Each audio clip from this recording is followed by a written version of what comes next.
É isso, minha turma, bem-vindos aí ao quinto fórum, acho que é o quinto, de engenharia de software da Arbeit. Estou contando hoje com a presença aqui do Vinícius, engenheiro de software da Arbeit, Bom dia, bom dia. do Delon, que é analista de suporte, Bom dia, pessoal. do Victor, que é engenheiro de software, Bom dia, pessoal. Certo. do Marlon, que é QA, Bom dia, galera. do Cassiano, que é engenheiro e meu sócio, E aí, beleza? do Gabriel, que também é engenheiro, Opa, bom dia, galera. e eu, Johnny, que sou o seu host. Vamos lá. Hoje a gente vai ter um papo um pouco mais interno, porque a gente está definindo alguns processos, algumas coisas que a gente quer impulsionar para melhorar a qualidade das nossas entregas, da nossa comunicação. E para isso eu escrevi no mês passado uma RFC, que a gente está chamando aqui de RFC 002, para propor algumas ideias de artefatos para que a gente produza durante a análise e o desenvolvimento do software. Então, a ideia principal, como eu falei já, é impulsionar principalmente a comunicação, e aí o efeito disso deve ser uma redução em falhas, redução em retrabalho, redução em comunicação, às vezes que precisa de várias iterações para se entender. Então, a gente vai começar fazendo um check aqui, se todo mundo teve a oportunidade de ler o texto. Caso contrário, a gente faz uns minutos aqui no começo para todo mundo ler. Melhor perguntar, alguém não leu, né? Alguém não leu? Beleza, então todos leram. Vamos lá, eu vou passar rapidamente pelos itens aqui, e aí a gente pode começar a debater. Hoje, a ideia principal dessa RFC é definir o que a gente vai fazer, e aí na sequência a gente vai fazer uma outra para decidir como essas coisas vão ser feitas. Acho que se a gente tiver um entendimento mínimo do que é necessário, o como a gente pode investir um pouco mais de energia, né? Eu preferi não avançar demais nos materiais antes da gente ter esse checkpoint aqui do nosso entendimento coletivo de que essas são as coisas que a gente deveria estar fazendo. Então, bora lá. Como eu falei já, não vou passar aqui pelo resumo e objetivo do documento e tal, porque vou compartilhar aqui para vocês que estão aqui na reunião mesmo. Não vou repassar aqui resumo, objetivo, porque eu já fiz o preâmbulo aí. Vou direto para os artefatos, né? Então a gente está falando aqui de uma série são 6 categorias de artefatos, né? Entre elas, a gente está falando da análise essencial da demanda, do impacto no sistema, do planejamento técnico, da testabilidade e qualidade, da performance, segurança e entrega, e da comunicação e serendipidade. Então, entre todos eles, cada um deles vai ter um objetivo e tal, eu vou resumir aqui e vou falar dos pontos. E aí, se eu tiver alguma coisa para acrescentar em cada ponto, eu vou falar. Se qualquer um de vocês tiver qualquer coisa para acrescentar ou para contestar em cada um dos pontos, já pode meter bronca. Não precisa esperar a gente passar por tudo para daí voltar e discutir as paradas. Se a gente não conseguir discutir tudo hoje, a gente continua depois, não tem problema.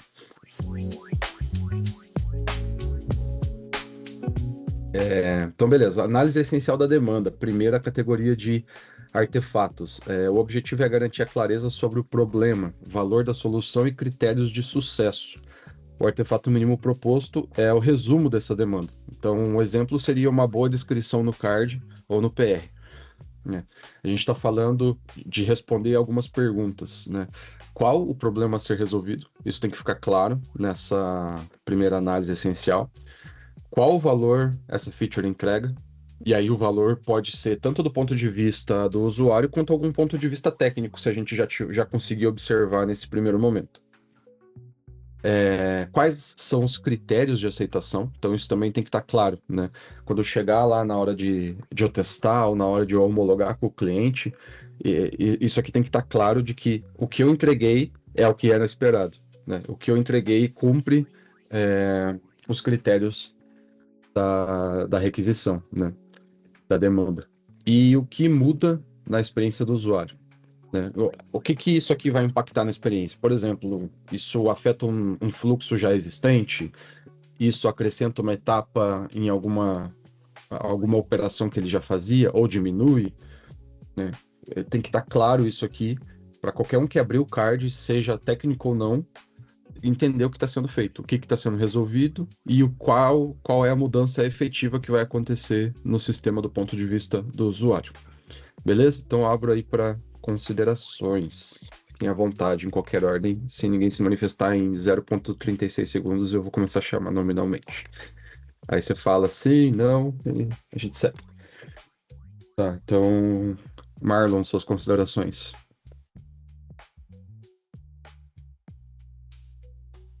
Marlon tem? Só tava desbloqueando o microfone que tava falando mutado. Acho que eu não tenho considerações nesse momento. Acho que. Não, para esse momento, nesse ponto, não tenho não consideração. Boa. Vini, suas Considerações considerações. que eu tinha. Opa! Não, eu ia falar só que as considerações que eu tinha, acho que já fui passando ao longo de um tempo aí, um mês atrás. Beleza. Então, Vitor, suas considerações. Eu tinha mais considerações sobre o planejamento técnico, só que eu vou falar um pouco dessa parte também que a gente tinha até comentado sobre naquela última conversa. Um dos pontos que você colocou seria qual o valor dessa feature de entrega. Então, acho que uma das coisas que a gente pode considerar nessa etapa seria, talvez, qual a arma que a gente consegue utilizar nesse momento, em consideração a prazo, tá ligado? Se eu tenho um prazo, o que eu consigo fazer com o prazo que eu tenho em relação ao valor que essa feature vai entregar. Não sei se ficou muito confuso o que eu quis dizer, não sei se deu pra entender. Um pouco.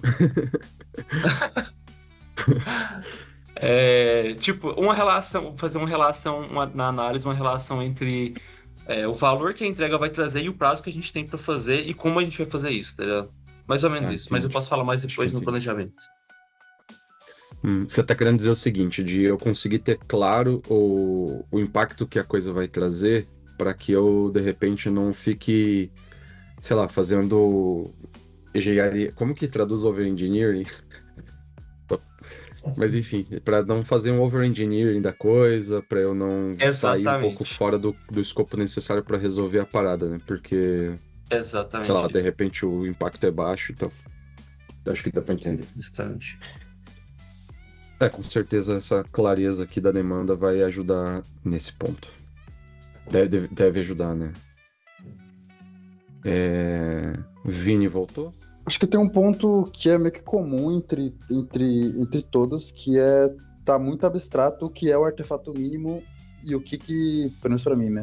Nessa questão do artefato mínimo, obrigatoriamente ele tem que responder todas as perguntas, ou todas as perguntas precisam estar contidas em um texto maior que explique tudo isso junto em detalhes. Daí a minha ideia seria qual seria a diferença da gente realmente fazer esse texto corrido, respondendo todas essas perguntas detalhadamente, a pessoa realmente só fazer o artefato mínimo e só responder a pergunta que ela precisa. Que eu não quero. Acho que você deve ter caído na hora que eu. Acho que você deve ter caído na hora que eu estava explicando isso, mas eu vou explicar de novo sem problema. Nessa RFC a gente está discutindo o que a gente quer fazer, não o como. Então o como a gente vai explorar na sequência. Porque assim, eu não quero dedicar tempo para fazer uma coisa que a gente não vai usar. Então eu não vou sair fazendo um monte de exemplos e coisas do tipo, sendo que a gente ainda não concordou que essas são as perguntas que a gente deve responder, que esses são os itens que a gente deve saber na hora de cada uma dessas etapas. Então, nesse primeiro momento, a gente está discutindo se isso aqui faz sentido e se essas perguntas são as perguntas que a gente deve responder em cada etapa. E aí, na sequência, numa RFC seguinte, a gente vai entrar nos detalhes de cada uma delas, de como a gente vai responder qual vai ser a melhor forma. Vai ser... Eu até sugeri ali no texto mais para frente, né? A gente pode colocar, sei lá, templates no ClickUp, biriri bororó, template de PR. O importante é... E aí, com exemplos de como fica e tal, o importante é a gente primeiro chegar num consenso de que a gente entende que isso é necessário para a gente trazer as melhorias que a gente quer. Então, melhoria na comunicação, na qualidade, na diminuição do retrabalho, biriri bororó. E aí, uma vez que a gente concordar com essas coisas ou refinar essas coisas, a gente segue para o detalhamento, né, de como que isso vai ser, como que a gente faz isso sem onerar demais nosso processo, ou enfim. Certo, justamente esse é o ponto que mais tinha me deixado em dúvida. Mas acho que esses 4 pontos acho que englobam sim o objetivo da tarefa em si, do projeto. Boa. Gabriel, tem alguma consideração? Boa. Acho que não, assim, eu acho que esses 4 pontos são importantes ali, principalmente a questão do problema ser resolvido, os critérios de aceitação, que para mim são cruciais. Eu tenho uma dúvida em relação ao nível desses artefatos, a que níveis eles vão ser aplicados. Eu li aqui que eles vão ser ou na descrição do card ou no PR. Então eu imagino que seja a nível de projeto, né? Você tem um projeto, você faria esse planejamento no projeto inteiro ali, mas as subtarefas do projeto, elas obedeceriam também todo esse fluxo? Como seria? Tem algum nível assim que a gente pode quebrar para aplicar ou não aplicar isso? Isso começa a entrar um pouco na seara do como de novo, mas eu imagino que vai ser sob demanda, assim, quando a gente perceber que aquele pacote de trabalho precisa dessas informações, né? Ele ficou às vezes complexo o suficiente já para aplicar. Às vezes uma descrição bem feita lá no projeto já dê conta de, se eu abrir uma subtarefa ali, eu não vou ficar perdido. Talvez uma subtarefa seja grande o suficiente para eu precisar de mais detalhes, ou ela tem um contexto muito, muito técnico, por exemplo, e aí talvez eu precise de outras descrições e por aí vai. Entendi. Não, fechou. Mas sobre os pontos ali, pra mim, eu tô de acordo. Cassi, tem alguma consideração? Eu acho que tudo entra no como mesmo também. Porque assim, me parece algo bem extenso, sabe? Então eu acho que o que eu queria entender é, tipo, se isso vai ser feito. Mas como, de novo, né? Mas se a gente vai fazer isso para toda e qualquer card que entrar, toda e qualquer feature, assim, ou se a gente vai aplicar um bom senso, assim, o que eu sinto falta é de talvez uma versão enxuta, assim, uma versão mínima, sabe? Porque tem perguntas ali, por exemplo, qual o valor que essa feature entrega? Essa me parece uma pergunta que é mais interessante para o stakeholder do que para mim como engenheiro, sabe? Qual o valor que essa feature entrega? Lá, resolve o problema XPTO do usuário e tal. Tá, legal. Tá, e daí? Né, tipo, o que muda na experiência do usuário? Agora ele consegue arrastar a barra de tal jeito. Pô, legal, isso como documentação é excelente, né? A gente sabe que nesse momento mudou, então.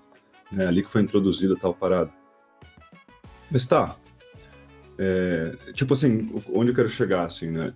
Para mim é um nível de detalhe bem grande, que é bem interessante. Lógico que os benefícios são incontestáveis, mas me parece bem oneroso, sabe? Bem oneroso. Uhum. E eu acho que talvez a gente tenha que chegar num consenso de tipo, porque o Gabriel falou assim, isso aqui então entra num projeto? Pô, legal. Faz total sentido, né? Ou não. E quando vem uma demandinha isolada, né?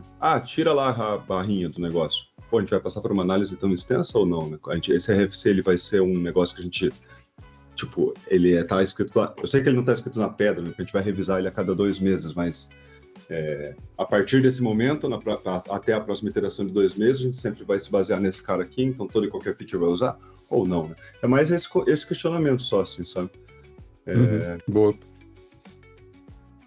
Como eu vejo isso? Eu acho que a gente deve aplicar esses questionamentos em todas as demandas, né? Seja um projeto ou seja uma feature. E aí a própria natureza da demanda, o escopo dela vai tornar isso um trabalho grande ou pequeno, né? Vamos supor, se for uma correção lá na tela, tirar a barra de agravo da tela da emissão, por exemplo, os itens vão ser respondidos muito rapidamente, né? Qual que é o problema a ser resolvido? Remoção da barra de agravo por comissão. Qual que é o valor dessa feature que essa feature entrega? Simplifica a interface, tira a confusão do corretor na hora de fazer a emissão. Quais são os critérios de aceitação? Eu devo ser capaz de fazer o agravo usando a barra, bororó, seguindo tal fórmula. Quais são o que muda na experiência do usuário? Obviamente é a mesma informação do primeiro, né? Que é o problema que ele resolve. Então, tipo, vai ser uma descrição muito curta ali. Mas acho que o fato de existir essa checklist, digamos assim, né? Faz com que você pare um momento e pense, tá, beleza. Eu entendi completamente o que é pra eu fazer nesse caso aqui, tá ligado? Porque às vezes uma demanda que é pequena vira uma demanda grande porque você não tinha clareza do que era pra você fazer, tá ligado? Uhum. E aí vai, volta e valida, e porque você ainda não entendeu. E validar depois de pronto demora muito mais do que eu só escrever uma meia dúzia de frases e entregar pro cliente e falar, era isso aqui? Eu entendi certo, tá ligado? Entendi. Tipo, pra ti o benefício vem enquanto você está escrevendo, né? Você mergulha na parada ali e começa a destrinchar os detalhes a partir das próprias perguntas. E não o valor não está, na verdade, na releitura desse documento, né? Na volta desse documento, sim, na própria descoberta dele. Pode ser. Ele tem um valor depois também para comunicação, né? Tipo, a hora que o Marlon for testar isso aqui, ele vai se beneficiar também, caso ele ainda não tenha sido exposto ao problema antes, né? A comunicação vai ficar mais clara ali, mais fácil, até assíncrona, talvez. Mas do momento da escrita também eu vejo benefício, sabe? Mas eu tenho... Desculpa, pode perguntar, que às vezes já é o que eu ia responder mesmo. Não, eu ia falar assim, você acha que é possível a gente sair da etapa de análise com todas essas perguntas respondidas? Ou a gente vai ter que meter a mão na massa primeiro para conseguir? Por exemplo, na parte de testes e tal, né? Tipo, vão ser necessários novos testes? Como é que a gente garante que, talvez a gente tenha que botar a mão na massa para descobrir isso aqui, né? Eu acho que depende de qual das etapas aqui. Eu acho que essa primeira etapa, ela deveria ser capaz de ser respondida sem nem mexer em código, nem nada. Mas quando a gente passa para a segunda ali, por exemplo, já começa a precisar de uma análise do sistema, né? Para você poder responder algumas coisas. Então, nesse primeiro momento, eu acho que não deveria ser tão trabalhoso, tão oneroso, no sentido de fazer um mergulho. Talvez do ponto de vista de design seja um trabalho maior, né? Tipo, chegar lá pro designer, isso aqui eu não entendi. Ou se nem tiver um design, falar, Rubão, me ajuda com o design pra essa parada aqui, tá ligado? Porque às vezes passa batido. Ontem mesmo, a gente tava fazendo a reunião da manhã lá com a JNS e o Tom pediu pra gente priorizar aquela parada do CCG, lá, de fazer a assinatura do CCG logo no passo 1 e tal. Cara, eu nem pensei duas vezes, tá ligado? Porque pra mim é muito claro o problema. Botei lá na fila, barará, barará, barará. Aí, num segundo, na mesma conversa ainda, a gente, mas isso aqui ainda vai ficar enrolado, biribororó, tem que alinhar não sei o que lá. Não é melhor a gente passar pelo design, então vai lá, passa pelo Rubens, faz o design, por mais que seja uma mudança pequena no sistema. Passa pelo designer, o designer já vai levantar algumas dessas informações, já vai responder algumas dessas dúvidas, e aí se chegar na fase de análise do desenvolvimento e essas perguntas não estão formalmente respondidas, pelo menos a gente tem um design ali para se basear, ou eu posso perguntar para o designer e tal. Então acho que, voltando um pouco na pergunta do Gabriel ali, na verdade que foi a pergunta de todo mundo, a forma da parada, ela vai depender muito do contexto também da demanda, né? Tem algumas demandas, eu vou sentar e vou saber responder tudo. Outras que eu vou precisar perguntar pro cliente, pro designer, pro outro desenvolvedor, sabe? Tipo, eu acho que o importante é ter um marco comum de, cara, é isso que a gente quer responder, e aí o como a gente vai se virando. Pode crer. Faz sentido pra mim. Beleza. Então vamos falar. O Delon também esqueci de perguntar o que você achava disso daí, não. Pra você como testador depois ali e tal. te Algumas das ajuda, minhas te dúvidas atrapalha, faz as diferença. dúvidas dos meninos já responderam. Mas, tipo, já tem que sair no começo do projeto com uma dessa, por exemplo. E se houver alguma mudança que impacta em todos esses tópicos aí, digamos, vai mudar um pouco o valor final da feature, vai mudar um pouquinho dos critérios. O que faz? Versiona esse documento, atualiza esse documento, faz de novo, começa do zero. Como é que a gente vai Boa. pegar esse comportamento assim? Boa. É uma boa pergunta, cara. Eu não tenho uma resposta pronta para isso. Do ponto de vista de issue, card, eu acho que deveria atualizar. Agora, se a gente estiver falando de um documento de produto, que é uma coisa que a gente não usa aqui na Airbyte, mas que em alguns lugares usam, aí normalmente você versiona. Porque você mantém o histórico. Tipo, esse produto se comportava assim, agora ele se comporta assado, biribá.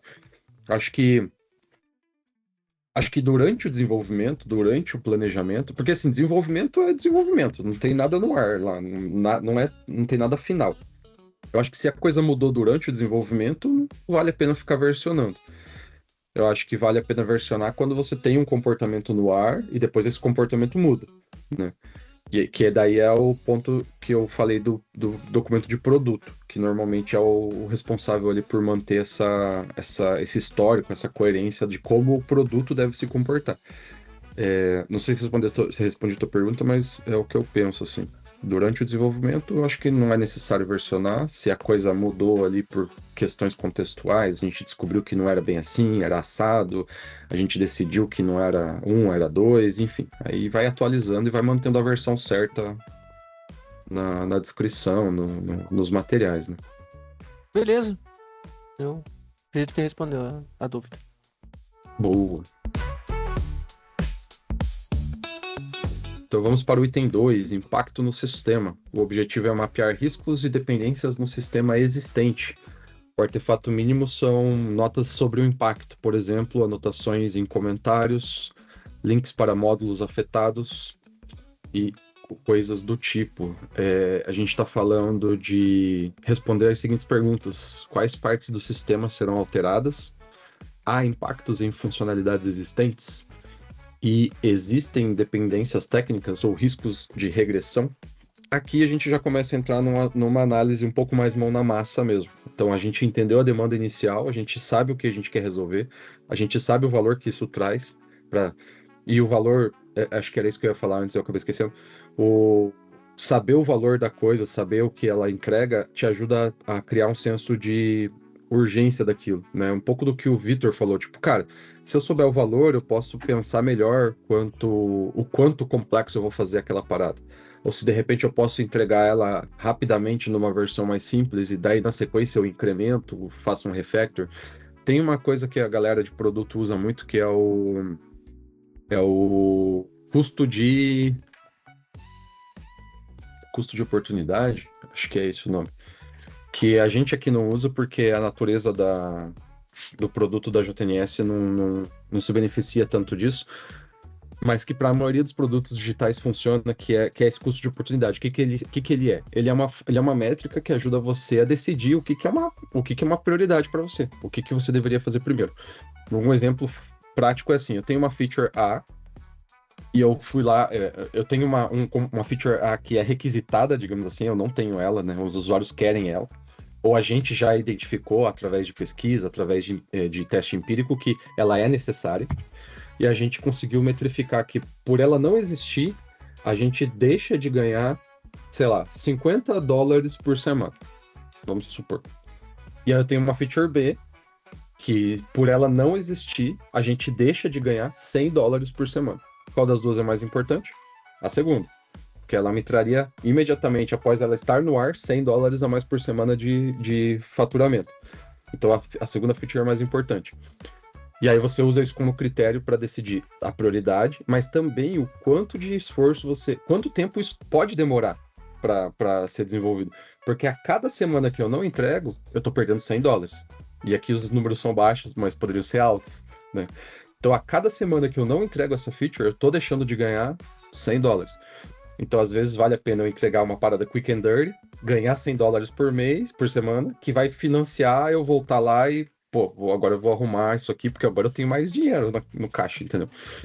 É uma mentalidade que, claro, só funciona quando o fluxo todo de desenvolvimento está integrado. Se você está clusterizado, o produto está lá e só emite ordens para o desenvolvimento fazer coisas, né? E manda para o design manda para o dev. Não existe uma coordenação, não existe um entendimento comum do produto. Isso aí não vale de nada.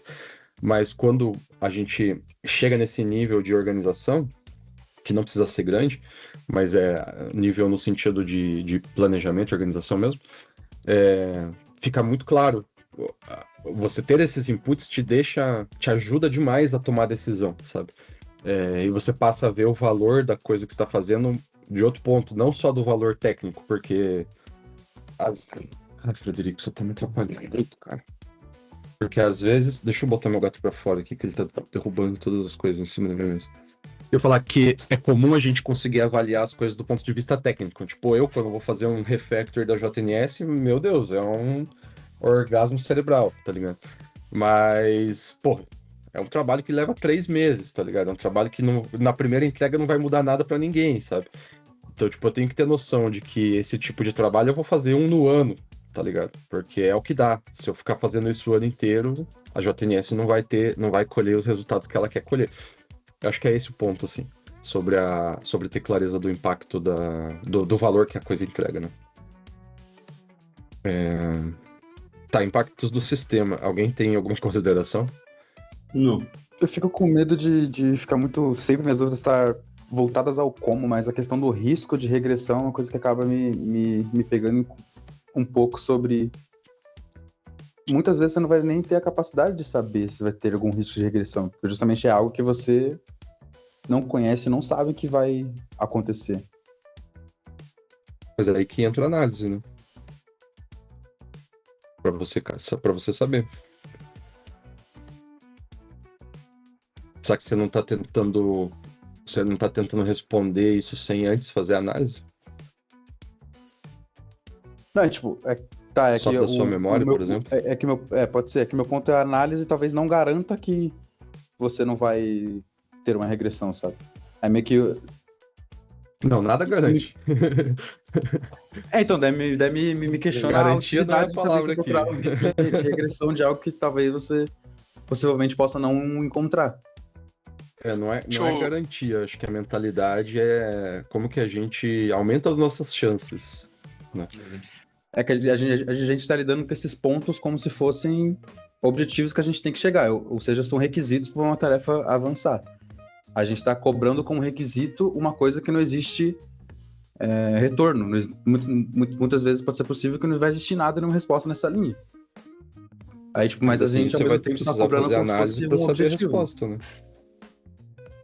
Mas é como se fosse um requisito sem entrega necessária, sem necessariamente ter algo que vá gerar isso. Tipo, não tem um retorno, por exemplo. Tá, eu vou dar um exemplo que é meio tosco, mas só para fazer meu ponto. Você se preocupa com a segurança da sua família. Você prefere colocar um sistema de alarme, uma porta com uma trava boa e nunca precisar dela? Ou você prefere deixar tudo aberto e confiar que ninguém nunca vai entrar? Eu não Esse sei é o ponto. Tipo, não é uma garantia. O exemplo foi muito troll também. Então. Não é uma garantia. Foi troll pra caralho. Mas é que esse é o meu ponto. Não é uma garantia de que você não vai ter regressão. Não é uma garantia de que você vai pegar o problema. É uma etapa que você vai dedicar o tempo para tentar entender se vai acontecer. Fale Vitor e Mar. O meu entendimento nesse ponto foi o seguinte: a gente vai, nesse ponto 2, a gente iria analisar se tem a possibilidade de ocorrer regressão, e talvez a gente poderia colocar um ponto equivalente a esse no 4, que seria dos testes, que a gente, tipo, através dos testes e melhoria no processo de qualidade, a gente aumentar as chances de que não ocorra regressão, tá ligado? Eu acho que esse era o ponto vindo, porque essa parte, assim, no 2, a gente... É uma análise, a gente tá verificando, a gente tá vendo se isso pode gerar regressão, mas a gente não vai fazer nada sobre isso, tá ligado? É o meu entendimento. Não sei se faz sentido pra vocês. Perfeito, é isso aí. Marco. Bom, eu ia só dizer que eu acho que é um pouco da linha do Victor aí, que é esse item 2, talvez ele não precisa ser fixado, é isso aqui, pronto, né? Acho que ele pode ser retroalimentado durante o desenvolvimento. Acho que não precisa, talvez a ideia de sair tudo pronto seja equivocada mesmo. Talvez isso aí pode ser retroalimentado no desenvolvimento e ter a comunicação entre as partes envolvidas, né? E um ponto que está acontecendo agora com o Victor, foi feita uma entrega um pouco mais rápida, né, Victor, do que exatamente analisada com calma e feita todos os parâmetros que a gente imagina, enfim. Mas foi uma entrega mínima e agora ela está sendo retroalimentada com uma análise mais eficiente. Então, e ali a gente pode observar alguns pontos de regressão, tipo, pô, Victor, esse cenário está muito dependente desse outro cenário. Dois arquivos estão usando a mesma regra. Isso foi identificado durante essa, entre aspas, reanálise depois da entrega rápida, né? Então, são pontos que foram identificados que no item 4 a gente levantou no item 2, no item 4 a gente vai botar em prática, né? Seja em nível de código ou teste manual, enfim. É um exemplo. O Victor pode dizer mais sobre esse exemplo aí, que é parte de código e tal, que ele vai saber explicar melhor. Mas é uma parada que está acontecendo agora. Eu tenho uma dúvida que talvez seja relevante assim, para trazer antes da gente continuar, que é o que a gente entende por regressão nessa etapa? O que a gente quer dizer com essa palavra? Algo que funcionava parar de funcionar. Algo que funcionava parar de funcionar. Não tem a ver com a reintrodução de um outro bug conhecido, nada disso tipo. Bugs também. Tipo, um bug que já foi mitigado, voltar também é uma regressão. É que, na verdade, essa é a regressão, né? Tipo, olha, você quebrar alguma coisa nova é um bug novo. Agora, reintroduzir um problema é a regressão. Não, beleza. Só pra gente estar discutindo a mesma coisa, tá ligado? Aham. Beleza, desculpa, Victor, te interrompendo. Não, é que o Martin tinha comentado sobre o que a gente tava fazendo, né? Que seria aquela entrega rápida que a gente fez em relação à API, e agora eu tô fazendo a parte que eu tô refatorando o que eu fiz baseado em testes. Eu tô, tipo, modularizando tudo que eu já fiz, quebrando em pequenas caixinhas e testando aquilo de forma unitária e depois testando o fluxo completo. Então tô tentando incluir o Marlon nesse processo de teste, de refatoração, porque assim fica mais fácil de garantir a qualidade no geral, tá ligado? E tá sendo um processo bem da hora, tô aprendendo bastante, tô achando muito interessante, assim. Tentando fazer, tipo... Obviamente isso não vai excluir que algum problema aconteça, né? Mas eu consigo garantir um pouco mais de qualidade no processo e... qual que era a palavra que a gente tinha utilizado? Não era de tipo, excluir qualquer possibilidade de erro, mas de diminuir, de garantir um pouco mais de certeza no nosso processo. Mitigar, né? Mitigar, perfeito. Boa. É que eu tava tentando comentar, na verdade, que vocês estão acabei não sendo claro o suficiente. O ponto não é sobre a utilidade de fazer uma análise sobre isso. É que, voltando ao ponto do como eu iniciei a minha pergunta, eu estava com receio de estar beirando a forma que será feito isso. Pelo que eu entendi, a cada tópico 1, 2, 3, 4, existem 4 de vários pontos que definem o que você tem que entregar de como texto, como informações para aquele tópico específico. No caso 2, que eu estava tentando deixar claro, riscos de regressão são coisas que não necessariamente terá algo para ser dito em relação a eles. Aí meu ponto é, como que será avaliado isso? Será que a pessoa fez ou não fez? Porque, pelo que eu li no próximo documento, a partir dessa RFC será feita avaliações e métricas qualitativas sobre como que sentiu em relação a isso, se ela conseguiu entender a tarefa, se ela introduziu bugs ou não, como que isso vai ser usado para ser avaliado, sendo que seria um ponto, um objetivo daquele tópico em específico, que não necessariamente existe uma resposta certa. Aí, tipo, eu tô tratando isso como a cada tópicozinho que a gente tem ali, como se fosse um requisito para aquele tópico em específico. Como a gente vai ter um requisito que não necessariamente não tem uma entrega. E não dá para avaliar isso qualitativamente. Acho que é aí que a gente tá tendo um desentendimento, porque é exatamente isso que você falou. Tipo, ele é um requisito e ele vai ser olhado, mas eu discordo que ele não tem uma entrega. Eu acho que ele tem uma entrega. Você não identificar uma regressão é uma entrega, só que você tem que deixar isso claro. Fiz análise, analisei esse ponto e esse ponto, e não encontrei possibilidades de regressão, não encontrei dependências técnicas. Porque o problema é quando a gente não comunica. O problema é você chegar lá e falar, olha, não tem dependência técnica. Aí eu não sei o que você analisou. Como é que eu vou olhar para aquilo ali e confiar que você analisou tudo que tinha que ser analisado? Ou como é que eu vou olhar para aquilo ali e vou acrescentar alguma coisa que eu sei que talvez você esqueceu de considerar? Então, eu acho que o ponto é como que a gente é claro e comunica as informações que a gente tem. Tipo, tudo bem, não encontrou chance de regressão, não tem problema. Mas a forma que você descobriu isso é a entrega. Como que você analisou isso? Essa é a entrega. Essa é a informação. Entendeu? Entendi. Talvez não tenha entendido. Não, mas beleza. Boa.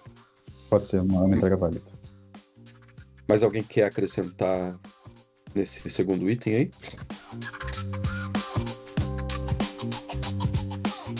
Então vamos para o terceiro. Planejamento técnico. O objetivo é documentar como será feita a implementação. Esse aqui é que os devs choram. Então, plano técnico, exemplo, checklist técnico na issue ou PR, né, esboço de diagrama, qualquer tipo de documentação auxiliar ali. E a gente vai responder as seguintes perguntas. Qual a abordagem técnica? Uma coisa que talvez eu não tenha deixado claro o suficiente no começo é, talvez estejam faltando perguntas aqui. Então, pensem nisso também. Pensem se tem ali alguma pergunta que vocês acrescentariam nessas etapas. Então, qual a abordagem técnica proposta? Se há novos padrões, bibliotecas ou ferramentas sendo introduzidas? Existe oportunidade de refatoração ou redução de dívida técnica? E há impacto relevante na arquitetura? Então, são essas as quatro perguntas, né, que a gente quer responder no planejamento técnico. Né? A abordagem vai dizer o que você está planejando em fazer. O padrões, bibliotecas e ferramentas vai comunicar o que se alterou ali do ponto de vista mais estrutural da coisa. Se existem oportunidades de refatoração ou redução de dívida técnica, é a análise depois que você entendeu o sistema ali, entendeu o que está acoplado, o que não está, o que está sendo... o que não está tão de acordo com o que precisa acontecer ali, então precisaria de uma refatoração. E o impacto, né, na arquitetura, né? A gente precisa, sei lá, abstrair um módulo, a gente precisa mudar uma feature inteira ali, o jeito que ela funciona, a gente precisa introduzir um novo item de arquitetura que antes não existia no sistema, ou tirar algum. São esses os itens. O Victor tá com a mão levantada ali, já pode emendar, Victor. Dali. Eu achei muito interessante porque a gente tinha discutido esse ponto, penúltimo ponto ali. Existe oportunidade de refatoração, redução de dívida técnica? Na última guilda a gente tinha conversado sobre isso até no finalzinho, né? Que seria a gente analisar e ver se cabe uma refatoração no que a gente está fazendo. E porque eu tinha citado aquele ponto naquela guilda, que seria a gente tenta refatorar uma parada, e aí no meio do processo a gente percebe que não teria como a gente fazer aquilo, tá ligado? Então eu achei muito interessante esse ponto, mas um que sempre fica na minha cabeça que seria, tipo, como a gente pode analisar as nossas limitações em termos de um artefato técnico, tá ligado? Tipo, uma API, por exemplo, de terceiros que a gente está utilizando. Geralmente a gente começa a trabalhar com aquelas ferramentas que a gente tem, as APIs aí 4Pro, por exemplo, e aí talvez num certo processo de desenvolvimento a gente perceba que tem uma limitação daquele artefato. E aí, tipo, já tá no meio do caminho, então, tipo, ferrou tudo, tá ligado? Então, como que eu, como desenvolvedor, posso fazer uma análise das tecnologias que eu tenho ao meu dispor aqui e ver, tipo, isso aqui serve, isso aqui não serve, tá ligado? Porque, tipo, pra mim é quase como se fosse prever o futuro, assim, tá ligado? Um exemplo que aconteceu foi da última que eu tava trabalhando, da API de renovação, que eu utilizei uma API da E4 Pro e aí tinha aquela limitação de casas decimais, que era, tipo... eles utilizavam só 2 casas decimais e depois, no futuro, eu tive um problema de cálculo que era, tipo, de 0.001 por tipo de valor, né? Daí eu fiquei com aquilo na cabeça. Cara, como que eu poderia ter visto isso antes, tá ligado? Como que eu poderia ter me planejado pra isso? Porque pra mim é, de fato, um desafio, tá ligado? Quero saber o que vocês acham. Boa. Ótimo ponto. Seria meio que assim, resumo desse teu ponto, Victor? Deixa eu ver. As ferramentas CPI estão à disposição se adequam ao problema. Perfeito. Boa. talvez algum ponto, tipo, acho que é isso, porque o meu ponto era mais, assim, sobre as limitações do que a gente tem pra fazer, mas acho que isso cabe, tá ligado? Uhum. Esse é um ótimo ponto, assim, falando um pouco da minha experiência pessoal, assim, eu, tirando os cenários em que eu já quero modelar um domínio, né, por exemplo, sei lá, na JNS ali, nomeação, endosso, são coisas que, tipo, eu tô em contato há muito tempo, que eu meio que já tenho uma boa noção de como aquilo deveria funcionar e tal. Tirando cenários assim, em que eu vou modelar um domínio, normalmente eu começo de fora para dentro e não de dentro para fora, como a maioria das pessoas sugere. Porque, justamente por causa desses pontos que o Vitor trouxe, assim, tipo, o meu maior problema nunca foi fazer a lógica, implementar o framework certo, fazer a conexão no meu banco, né, da minha aplicação. A minha dificuldade sempre foi integrar com terceiro, que o cara tem uma documentação horrível, que a API não se comporta do jeito padronizado, fazer a interface, que às vezes tem alguma feature da interface que faz toda a diferença pro produto e que, putz, eu não sei se eu vou conseguir fazer aquilo, cara. Então eu vou começar por lá, sabe? Vou fazer uma POC, vou tentar responder as minhas dúvidas primeiro. E as coisas que eu já sei fazer, as coisas que eu já, sei lá, faço com os pés nas costas, que é programar o núcleo da coisa ali, isso eu deixo por último, né? Eu vou mocando dado, vou mocando integrações ali antes delas existirem e vou simulando aquilo ali o mais cedo possível para eu encontrar esses problemas, sabe? Esse ponto do Vitor é fundamental, assim, eu acho que você faz parte da programação defensiva, né? Alguns chamam. Você tá sempre pegando o caminho que vai te responder mais dúvidas e que vai te garantir uma evolução menos dolorosa ali, sabe? Alguém quer acrescentar alguma coisa nesse ponto? Eu acho que talvez a gente poderia colocar alguma coisa relacionada como a gente tem nossos dois sistemas separados. E até o momento, o que a gente falou sobre alterações no front seriam apenas em experiências do usuário, não necessariamente apenas alterações de arquitetura. Será que não vale a pena a gente colocar alguma coisa aí que essa tarefa vai também trabalhar no front? Não necessariamente visualmente, mas componentemente, algum campo que será necessário pedir, ou algum campo que precisa pegar de lá. Não entendi muito bem, Vitor. Vini. Não, no sentido, porque até o momento, em relação a todos os nossos outros tópicos, a gente não está levando muito em consideração alterações no front em si, como a gente tem dois sistemas separados. Apenas alterações visuais, o que muda na experiência do usuário. Se tiver uma janela nova, vai mudar a experiência do usuário. Mas às vezes existem alterações que a gente realiza no front que não são visíveis para o usuário. E atualmente a gente não citou nenhum ponto onde a gente precisaria deixar claro que, por exemplo, aquele MR que você está abrindo, ele tem um vínculo com algo do nosso sistema do front. Eu acho que valeria a pena a gente ter em alguma desses tópicos, a gente fazer essa distinção. Essa alteração precisa mudar o endpoint de criar a policy do front, porque eu preciso, por exemplo, da tag do produto que a pessoa incluiu. Atualmente a gente não está deixando claro que será feita alterações no front também, além de visuais, né? Na verdade, ele não cita front porque a ideia é ser para tudo, né? Tipo, todas essas perguntas aqui são tanto back, full stack, né? Tanto back quanto o que tiver envolvido ali naquela parada, né? É que eu tô pensando mais na parte de comunicação, com os QAs, que existem também alterações no front, não necessariamente visuais, mas existem alterações lá que é bom revisar, ou é bom ter noção dessas duas coisas. Porque às vezes o meu ponto é só melhorar a comunicação com os outros setores da empresa. Para devs, a gente lê aí a requisição de cadastrar a proposta deverá enviar um campo novo. Para a gente faz sentido que a gente está vendo que no front vai ter que enviar essa mensagem. Mas talvez para outras áreas que não tem tanta... como posso falar? Não está tão próximo ao código que você pode deixar batido e não saber que tem alteração no front, não. Meu ponto é ter alguma forma de comunicar isso também. Não necessariamente a gente separar isso aí em back e front. Mas forma de comunicar essas alterações. Talvez tenha mais a ver com o tópico 6 aqui ou com o 4, não sei, de repente.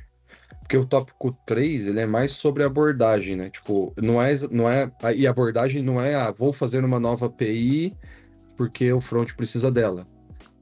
A abordagem é no sentido de quais mudanças mais fundamentais ali você vai trazer, né? Tipo, deixa eu tentar pensar num exemplo. Porque agora não consigo pensar em nada, que meu gato tá arranhando a porta. Onde que eu tava? Sobre comunicação, que existem alterações em outras etapas do sistema sem usar termos somente técnicos, né? Formas de comunicar isso. Uhum. Tá, você consegue pensar em alguma forma de descrever esse item? Aí a gente adiciona aqui. Putz, é que são alterações não é na experiência do usuário, né? Ainda é na camada do sistema. É que pra mim não... Mas o item 1 e o 2 não responderia isso? Tipo, qual que é o item 2 ali? Vamos supor, quais partes serão alteradas? Funcionalidades existentes, sei lá, partes alteradas. Na tela do passo 1 vai ter mais uma função lá no passo 1. Tipo, agora vai ter o CCG, tá ligado? Uhum. Então... Então, nesse caso, é quando são visíveis e alterações não visíveis. Tipo, o meu ponto é a gente chegar e escrever uma frase. Foi alterado o payload no momento de cadastrar a proposta no portal. Será que isso vai ser claro o suficiente que vai existir um PR lá no front também para ser mejado, para ser analisado? Esse é meu ponto. Essa frase, por exemplo, iria ficar claro para todo mundo? Todo mundo vai ter se olhar a alteração do payload na requisição de cadastrar propostas. Isso não necessariamente dá a entender que existe uma alteração em outro sistema de uma camada que também as duas têm que trabalharem juntas, né? As duas têm que subir juntas, as duas têm que funcionarem juntas. Mas ali tem uma pergunta que diz assim, quais partes do sistema serão alteradas? Não é afetadas, né? Mas pra mim essa pergunta ela meio que guia isso, assim, né? Tipo, se a gente for alterar o payload da API, quem que integra com ela? Hoje o front-end, o admin e mais não sei quem. Então essas partes vão ser tocadas, né? Tá ligado? Tá. Não, vale a pena listar isso. Tipo, daí a gente lista, porque eu acho que a forma que quando a gente for responder essas perguntas ela é livre, né? Então, quais partes do sistema serão alteradas? O modelo da Neurotech, ponto. Ou o payload da requisição XPTO, o front, o admin, o garantia mecânica e não sei o que, sabe? Tipo, eu acho que a forma é meio livre da gente escrever a resposta. E a gente pode usar do bom senso, né, pra pensar nisso, né? Tipo, o que vai tocar essa parada? Que nem, por exemplo, quando você estava falando de uma mudança que afetava a estrutura, mas não afetava o visual. Eu lembrei daquela feature que você fez lá, que era a depreciação do tracing da Neurotech lá, por exemplo. Então, tipo, o núcleo mudou completamente, mas não houve nenhum impacto visual na parada. Mas isso tocou em vários outros pedacinhos, né, do sistema. Né? Tudo que era relação à análise de crédito e tal, meio que tocou nessa parada, sabe? Então acho que tipo, se fosse responder, quais partes do sistema serão alteradas? A maneira com que a gente parecia a resposta da Neurotech, análise de crédito, não sei o que, tá ligado? Eu acho que a gente não se prender à forma de responder, assim. Boa. É que eu não tinha pensado que talvez esse meu ponto poderia estar dentro desse daí. É que o objetivo meu era a gente talvez ter alguma forma que poderia deixar um pouco mais explícito essa alteração, mas acho que entra dentro sim dos quais partes serão alteradas. Dá pra deixar. Eu acho que se a gente quiser deixar explícito, a gente pode ter uma pergunta a mais, assim, tipo, isso vai impactar no front também? Tá ligado? Né? Tipo, só mais uma pergunta sim ou não. Ou isso vai impactar em uns sistemas terceiros? Acho que já deixa mais explícito, né? Pra gente lembrar de escrever e de quem tá lendo também. Do item 3 aqui, alguém tem mais alguma consideração? Algo a acrescentar, remover? Todo mundo entende o que significa abordagem técnica? Todo mundo entende o que significa dizer se tem novos padrões, bibliotecas ou ferramentas? Se existe oportunidade de refatoração ou redução de dívida técnica? O que seria respondido nesses itens? O impacto na arquitetura, todo mundo entende o que significa isso? Ou alguém não entende, melhor? O que seria uma diferença entre dívida técnica? A refatoração não é a resolução de uma dívida técnica? Isso. Tá. Beleza. Ferramentas de APIs que tem à disposição se adequam ao problema. Esse aqui foi o que o Vitor trouxe, né? Existem limitações? Quais? Que é identificar ali as integrações, coisas do tipo. Problemas de integração, problemas de limitação das ferramentas. Então vamos para o item 4, testabilidade e qualidade. O objetivo é garantir cobertura e segurança da mudança. O artefato mínimo é o plano de testes, né? O escopo, por exemplo, o escopo dos testes automatizados, o QA manual, por aí vai. Os itens para guiar aqui são: quais testes precisam ser escritos ou atualizados? Como garantimos que não haverá regressão? Quais regras existentes precisam ser aplicadas, testadas da nova demanda? Da análise de testes. A análise de testes define o que deve ser testado, com base na revisão dos requisitos e documentação da funcionalidade. Nessa fase são identificadas condições de testes, pontos de falha e oportunidade para colaborar com desenvolvedores desde os testes unitários.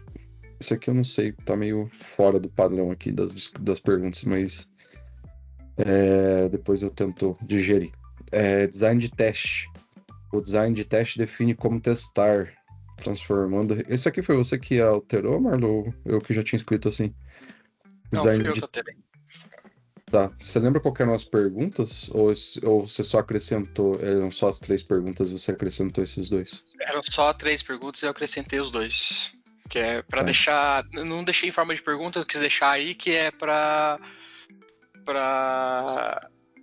ter em mente essas 2 itens aí também, sabe? Que eles serão baseados ali, que penso eu, nas 3 itens anteriores para criar eles. Tá. Vou fazer assim, então. Boa. Beleza. Então, os 3 pontos principais são: quais testes precisam ser escritos ou atualizados, como garantimos que não haverá regressão, é o design dos testes, né? Quais testes unitários a gente deveria fazer, quais testes de integração, quais testes manuais, quais end-to-end, e quais regras existentes precisam ser aplicadas ou testadas na nova demanda. Considerações. Tá claro isso aqui do ponto de vista dos desenvolvedores? Acho que nem sempre a gente deixa claro o suficiente de que isso daqui é um trabalho a 4 mãos, né? Essa parte de QA. Tá claro qual que é o papel do desenvolvedor para responder essa pergunta aqui?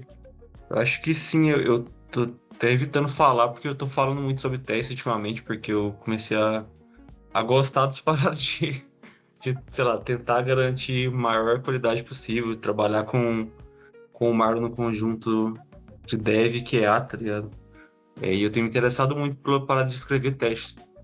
Eu acho que pra mim faz sentido, sim.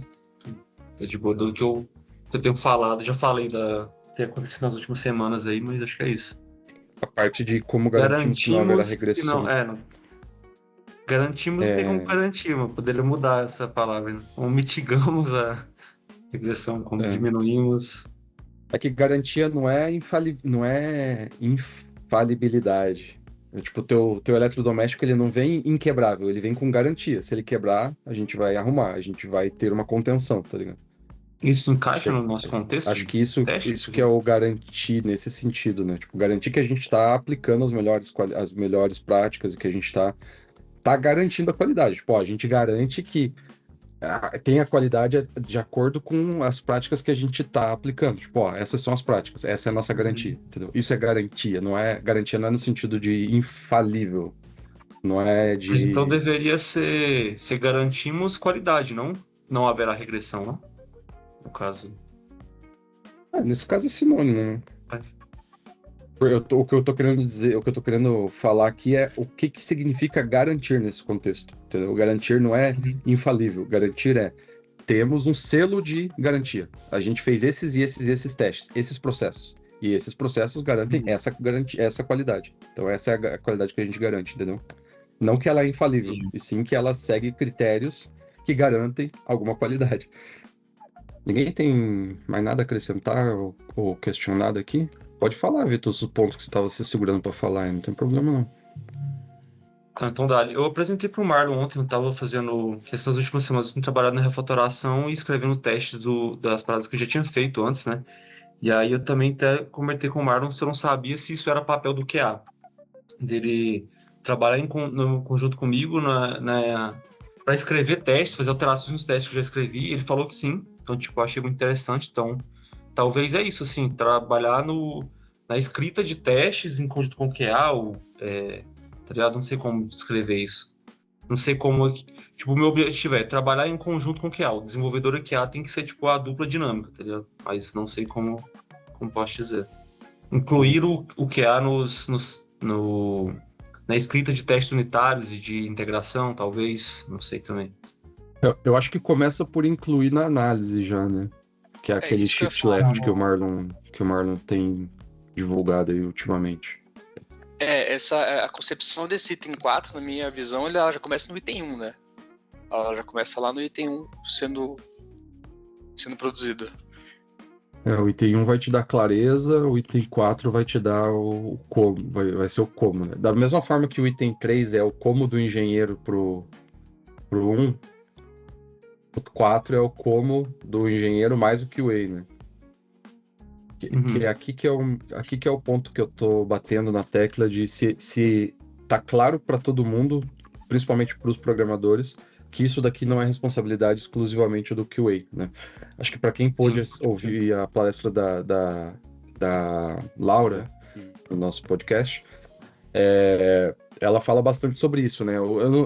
Eu como QA, eu não sou a pessoa que tem que estar lá testando tudo na mão. Eu sou a pessoa que tem que ajudar o dev a identificar o que precisa ser testado, o que precisa ser garantido, né?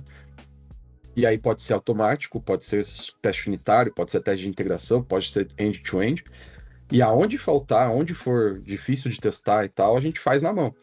Mas eu acho que essa simbiose dos dois papéis é na tentativa de tornar o sistema mais resiliente, mais previsível e tal, com menos regressão, mas já na concepção mesmo. Já na análise, já na hora de escrever os testes, eu usar do conhecimento do QA para escrever meus testes, né? Se eu não sei tudo do negócio, talvez o QA saiba mais algumas coisas e eu vou acrescentar aqui. Talvez eu precise de alguém para ter umas perguntas mais fora da caixa. Eu estou muito olhando a coisa de dentro, né? Talvez eu precise de alguém para me ajudar a olhar ela de fora para ver se eu estou realmente testando tudo que eu tenho que testar. Acho que esse é o ponto, né? Envolver o QA para responder essas perguntas. E aí o como você vai responder essas perguntas varia, né? Então, quais testes precisam ser escritos? A depender da demanda, vocês vão discutir, vão analisar e tal, vão falar, não, para essa demanda aqui, teste unitário garante. Deixa comigo, vou escrevendo aqui, você vai me ajudando a sei lá, organizar os cenários, e a gente faz. Não, esse outro cara aqui, pra gente garantir que isso aqui funciona, a gente vai precisar de um teste end-to-end, cara. Sei lá, porque eu preciso mandar um negócio para o Pipefy, o Pipefy precisa me devolver, daí eu preciso fazer uma outra alteração, tem que atualizar no E4 Pro, tem que atualizar não sei aonde, para daí mandar um e-mail. Cara, olha o tanto de sistema que tem que estar coordenado para funcionar. Isso aqui precisa de um teste end-to-end, se for uma demanda que justifique, né? Se for só mandar uma notificação pro cara lá, foda-se. Agora, se for, sei lá, o cara precisa receber isso para assinar o CCG. Crítico, cenário crítico. Um teste de automatizado, end-to-end, super faz sentido. Vamos sentar aqui e vamos escrever essa porra. Vamos botar esse teste end-to-end para rodar aqui uma vez por dia, sei lá. Aqui que a criatividade pode ficar solta, entendeu? Usar essas perguntas guias e aí sentar para pensar como que a gente responde essa pergunta, né? Que eu meio que misturei respondendo sobre a 1 e a 2 ao mesmo tempo, mas acho que deu para entender. Olha aí o que você ia falar, Vitor. Era sobre... Um ponto que me chamou a atenção depois da palestra da Laura era sobre como que a gente pode garantir a qualidade no processo de desenvolvimento e não só, depois de testado, depois de finalizado o desenvolvimento, eu mando pro QA aquela bomba para ele testar, tá ligado? Porque isso é muito problemático na entrega final. Então, talvez a gente possa adicionar algum ponto sobre isso, garantir testes ou garantir qualidade durante o desenvolvimento, durante a fase de planejamento, talvez, né? Eu trouxe isso no último Guilda de Qualidade, Vitor. Trouxe ali que... Eu não lembro se você participou, mas eu trouxe a diferença de controle e garantia também. Você participou? Sim, participei. Então não vou falar de novo. Mas eu achei que... Eu lembro exatamente que você tinha falado uma parada que era, sobre jogar os testes depois do outro lado do muro pro QA. Isso ficou na minha cabeça, assim, Que isso prejudica muito a entrega final. Fechou. Seria isso aqui, Vitor? Vamos ver se faz sentido. E Marlon também. Acho que sim. Acho que sim. Aqui entra um pouco TDD também, né? Uhum. Eu não sei se, tipo, que o que eu pensei seria não só cenário de teste, mas, tipo assim, porque quando eu trabalho com o Marlon, ele veio eu programando assim, a gente vai discutindo as ideias que eu quero fazer, e a gente acaba discutindo, tipo assim, se a minha lógica tá correta, tá ligado? Não em termos de, tipo, escrever testes unitários, mas, tipo assim, se o que eu estou pensando, meu entendimento tá correto. Então eu entendo isso como uma forma de garantir qualidade durante o desenvolvimento. Eu não sei se isso faz sentido.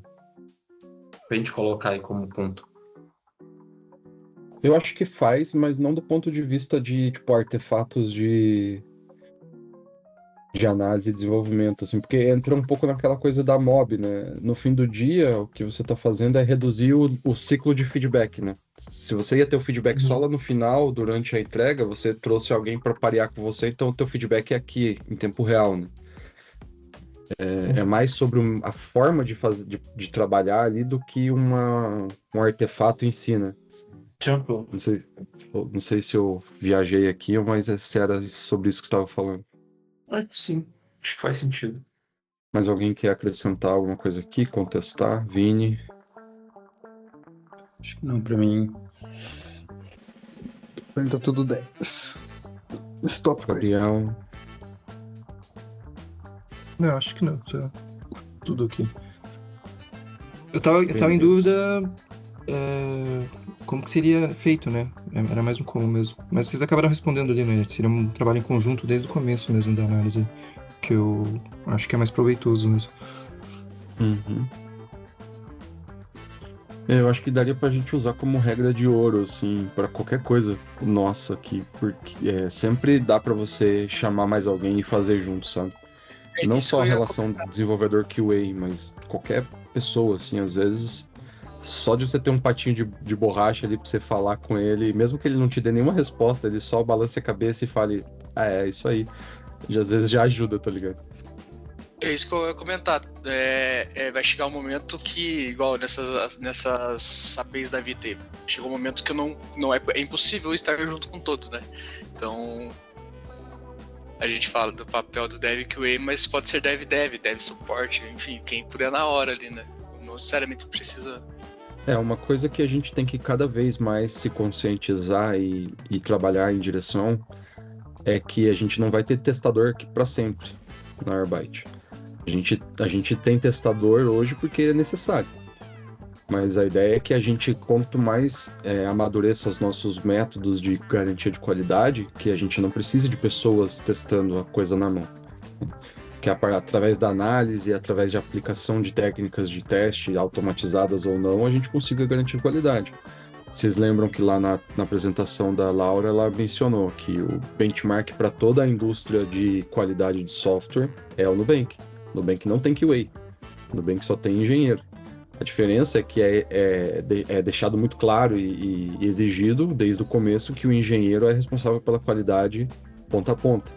Então, você basicamente tem que se virar nos 30 e garantir que você está entregando a parada com qualidade, né? Seja cobrindo ela de teste, seja testando ela na mão e tal. Lá explicitamente no Nubank, eles usam bastante processos automatizados, né?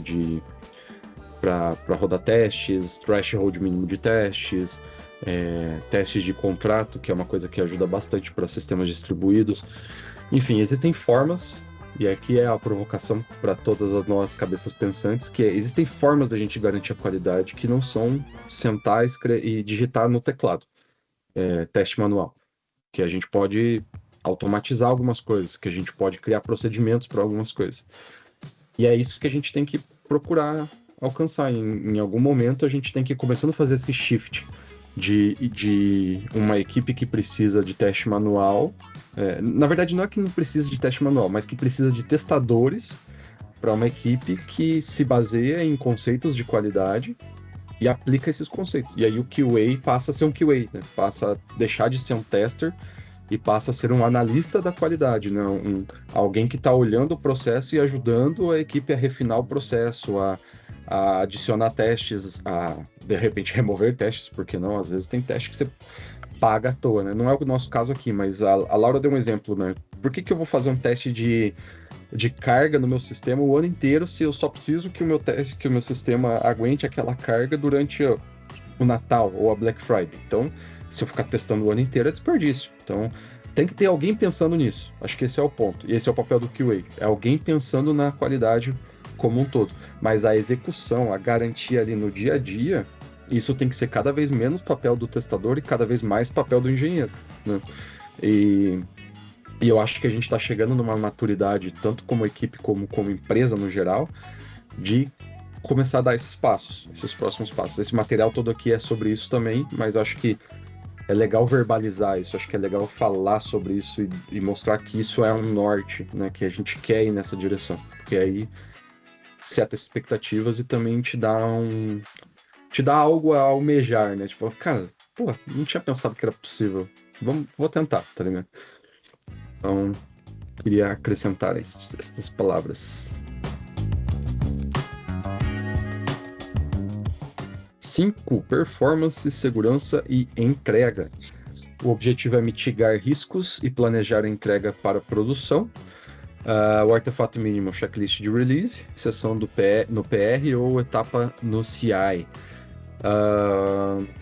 As perguntas base aqui são, as perguntas guias são: há impactos em performance ou segurança?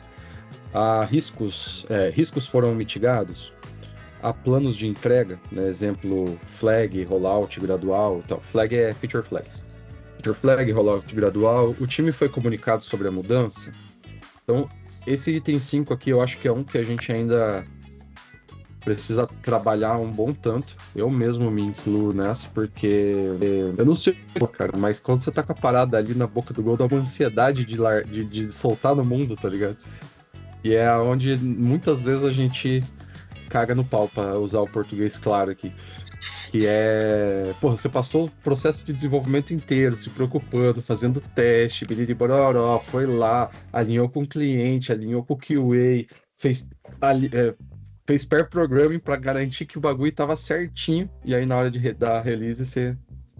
Porra, esqueci que tinha um processo de que eu tinha que trocar uma variável. Esqueci que na hora de fazer a release eu tinha que voltar essa regra para falso, sei lá, sabe?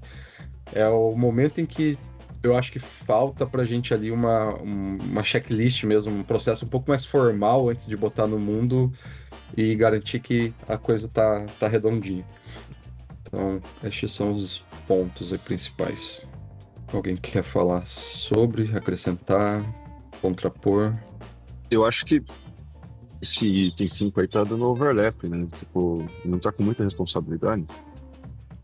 Não sei. Performance, segurança e entrega. Como, tipo, o time foi comunicado sobre a mudança. Não faz parte do item 6, talvez mais, do item 5. Só isso, assim, tipo, só acho que ele tá meio... Muita responsabilidade, assim. É uma boa, acho que faz sentido isso aqui. Esse riscos não tá muito amplo também, porque a gente já falou de riscos lá em cima, né? Risco em quê? Tipo, porque se a gente for falar em risco em entrega, a gente já falou de risco lá em cima, né? Sobre a entrega, eu acho, nesse ponto. Uma coisa mais operacional mesmo. Por exemplo, vamos supor que a gente tem que fazer o lançamento de uma feature, mas que essa feature tem que ser lançada em coordenação com uma comunicação do jurídico, porque sem esse documento do jurídico no ar, se alguém usar essa parada, vai ter uma brecha ali para, sei lá, exigir algum direito, digamos assim, que você não deixou claro no seu documento de contrato de uso do seu sistema que a parada era do jeito que é. Sei lá, tô inventando um cenário aqui. Então acho que riscos em todos os motivos, em todos os sentidos, não só risco de vai quebrar, não vai quebrar, sabe?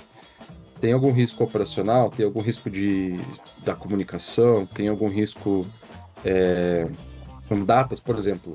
A gente simplesmente esqueceu que a gente não faz deploy no final do mês na JNS. Esse é um risco. É um risco que a gente lá atrás concordou de não correr com eles e hoje a gente foda-se, tá ligado? Por quê? Porque não é um processo, a gente esqueceu, tá ligado? Então, são esse tipo de coisa. Vini, quer acrescentar alguma coisa? Gabriel? Vitor? Eu ia dar uma... Opa, vou fazer do final. Não tá no final ainda, né? Tá, Não sei o que você quer falar. Ainda tem Não, item 6. eu ia falar que talvez seja muito... tenha muito item. Porque a gente discutiu isso lá atrás e, de certa forma, a gente não chegou a fazer isso, né? A gente chegou a discutir esse documento. É uma nova tentativa, entre aspas, né? É que agora é lei. Talvez... Essa é a diferença. Tudo bem. Mas talvez não seja muitos itens pra essa virada de chave. Não daria pra... Lembra que eu acho que eu cheguei a conversar contigo. Pode ser. Talvez ia falar, ó, vamos nesse primeiro RFC 2 vezes a gente vai aplicar esses 3 itens, 4 itens, enfim. Pra gente ter um 50% do que... Não, como eu posso dizer? Pra gente ter se acostumar com esses itens primeiro, e daí na segunda virada acrescenta os outros, pra ir num flow, assim, vou usar a palavra do momento aí, do que, pô, tem que fazer 6 agora, sabe? Talvez, eu acho que é uma discussão. Eu acho que o próprio mecanismo de revisão da RFC já garante isso, assim, sabe? Tipo, se durante esses 2 meses a gente olhar e falar, cara, eu não consigo aplicar essa porra aqui toda vez, esses itens aqui eu nunca sei responder, barará, acho que isso aí vai retroalimentar a parada, sabe? Tipo, uma coisa que eu acho que talvez eu não tenha deixado claro, porque eu tô fazendo esse terrorismo, né, de que agora é lei, agora tem que fazer, é que, cara, você tem que fazer. Não tô dizendo que tem que estar tudo perfeito, maravilhoso, impecável. O que tem que acontecer é que você tem que dedicar seu tempo para tentar fazer essas paradas. Se você tentou fazer e não conseguiu, tudo bem. Você vai descrever lá, ó, tentei assim, assim, assado, não consegui, ou não entendi esse item, me ajuda, pelo amor de Deus. E aí a gente vai saindo do outro lado. Acho que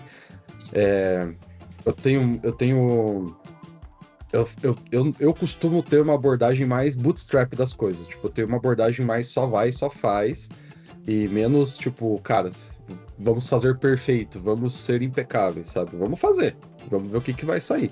Acho que o importante aqui é todo mundo estar comprometido em tentar fazer e avaliar o processo. E aprender com esse processo para daqui a 2 meses, quando a gente sentar aqui de novo e ter propriedade de dizer, olha, isso aqui não funciona por isso, isso, isso. Não ficar uma coisa muito abstrata, né? E por isso que eu quero que vocês tenham essas experiências, eu quero que vocês passem por essas coisas e vocês tenham a propriedade de chegar e falar, não funciona por isso, tá aqui a prova, né? E não seja só uma opinião, né? Por isso que eu não reduziria os itens, eu deixaria eles ali e a gente vai aprender o que consegue responder, o que não consegue responder, né? E refinar o método. Eu acho que dá pra gente dropar itens quando a discussão levar a isso, né? Tipo, olha, a gente... Da mesma forma que a gente adicionou itens aqui, né? A gente poderia olhar e falar, tá, esse item aqui eu acho que não responde nada útil pra gente nesse passo. Daí eu concordo, vamos tirar, sabe? Mas acho que eu não tiraria por ser difícil de fazer ou por tomar tempo. Eu só tiraria se não fizer sentido. Dei uma volta gigante pra responder, mas eu quis evitar ser o cara só que diz não, sem explicar o porquê. Então chegamos ao item 6. Comunicação e serendipidade. Qual é o objetivo? Aproveitar a inteligência coletiva e aprendizado contínuo. O artefato mínimo é espaços abertos para feedback, review da técnica, fórum, pair.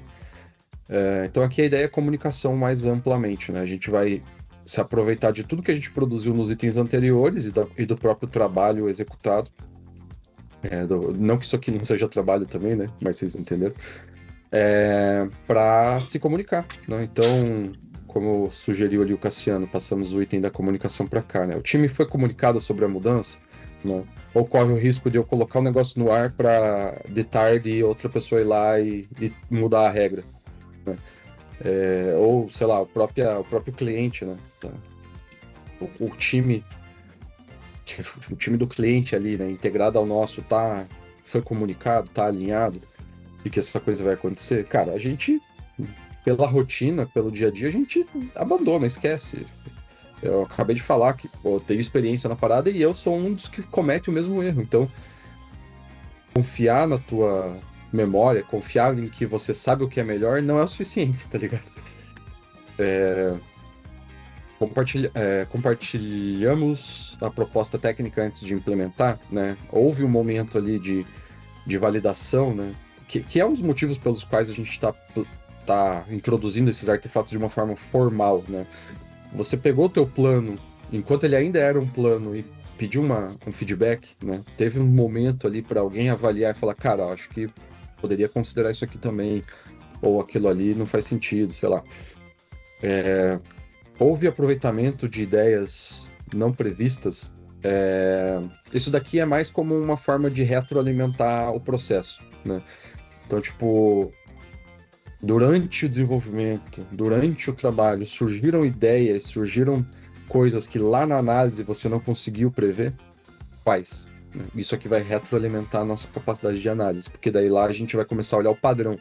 Daqui a um tempo você vai olhar e falar, ó, toda vez que aparece uma ideia nova que a gente não aproveitou, ela tem essa cara aqui. Eu só poderia ter essa ideia depois de mexer com esse tipo de coisa aqui, sabe? Com esse canto do sistema, com aquela integração, depois de ter essa reunião com o cliente. E aí a gente vai entendendo quais são os pontos que talvez a gente está deixando passar na nossa análise, que talvez poderiam fazer parte da análise ou não. Realmente é uma coisa que só dá para ter lá para frente durante o desenvolvimento.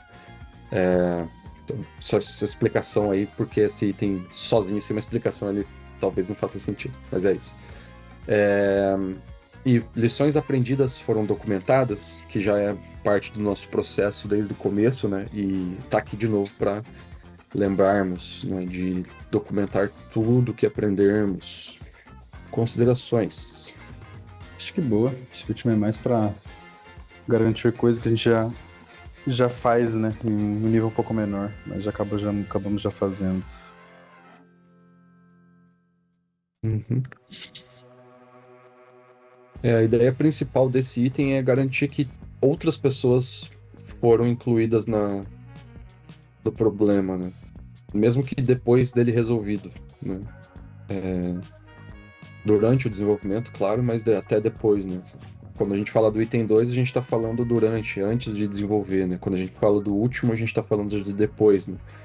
Eu documentar o que eu aprendi para alguém depois se beneficiar disso, depois que precisar saber o que aconteceu nesse projeto, poder saber. Alguém quer contrapor algum desses itens, acrescentar algum, argumentar para retirar outro? Eu tô correndo um pouquinho aqui agora, que a gente já tá chegando no final do tempo. Dick. Eu quero trazer um ponto que é mais relacionado à forma do documento do que os itens, mas eu fiquei pensando, será que não seria legal, em vez de a gente fazer essas listas de pontos, a gente fazer uma lista numerada, sabe? Pra gente poder achar, identificar e discutir sobre esses itens no futuro mais rápido, assim. Tipo, tô com dúvida lá no... Isso, tô com dúvida lá no 2, 3, sabe? Boa. Acho que é uma boa ideia. Dá até pra fazer aqui, né? Esse aqui é chique, ó. Tem até subitem. 4.1.a. Aqui ele entra nos detalhes sobre template de ClickUp e tal, que era uma ideia que eu tive na época que eu estava escrevendo, mas eu não quero embutir isso como discussão, porque isso aqui é efeito colateral, ali é material, já entra no como, né?